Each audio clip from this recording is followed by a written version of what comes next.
Iniling ng contractor na si Sara Diskaya na mailipat muli siya ng kustodiya ayon yan sa pahayag ng National Bureau of Investigation. Sinabi ni National Bureau of Investigation spokesperson Palmer Malyari na isang urgent motion ang inihain ng kampo ni Diskaya sa local court. Yan ay para mailipat ang kanyang kustodiya mula sa Lapu-Lapu City Jail patungo naman sa kustodiya ng National Bureau of Investigation.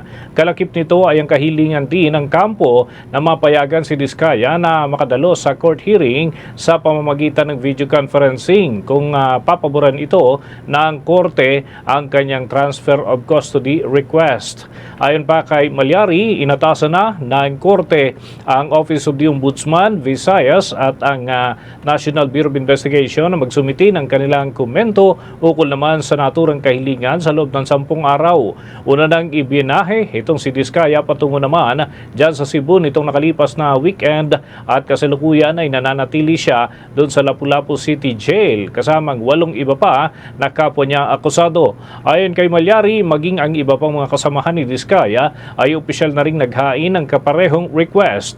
Nag-ugat ang kaso ng mga ito sa umano'y 96.5 million pesos na flood control projects doon sa Davao Occidental. Nabatay nga sa inisyal na investigasyon ay lumalabas na isang ghost project ang naitala doon. Sa dagdag naman ng mga balita kaugnay niyan, ibinunyag ni Pasig City Mayor Vico Soto na pinagbabanta umano ng mag-asawang kontraktor na sina Curly at Sara Diskaya ang dati nilang mga empleyado na posibleng tumistigo laban sa kanila at binablockmail pa ang ibang mga mambabatas at nanghihingi ng bayad para hindi sila ilaglag na kasama sa umano'y hawak na ledger na naglalaman ng mga opisyal na sangkot sa manumalyang flood control projects. Sa kanyang pahayag, sinabi nga ng alkalde na may ilang tao na nagsabi sa kanya na patuloy pa rin ang pananakot ng mag-asawa sa kanilang mga dating empleyado upang hindi tumistigo laban sa kanila.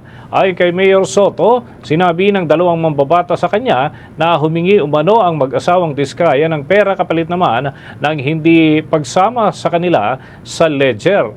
Samantala, sinabi rin ni Mayor Soto na bagamat magandang simula ang pagtestigo o ang pagkakaaresto dito kay Sara Diskaya, mas marami pa niyang dapat na mapanagot.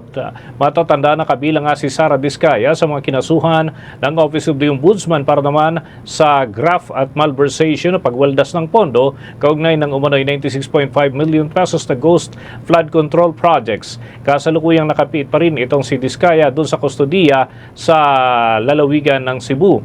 Habang si Curly naman ay nananatili dyan sa Senado matapos na ma-cite in contempt doon sa nakaraang mga pagdinig ng mataas na kapulungan ng Kongreso. For the most trusted source of news and information, visit our website at www.bomboradio.com. Follow us on Bombo Radio mobile app, Facebook, YouTube, TikTok, and X, formerly Twitter. Like, share, and stay connected. Anytime, anywhere.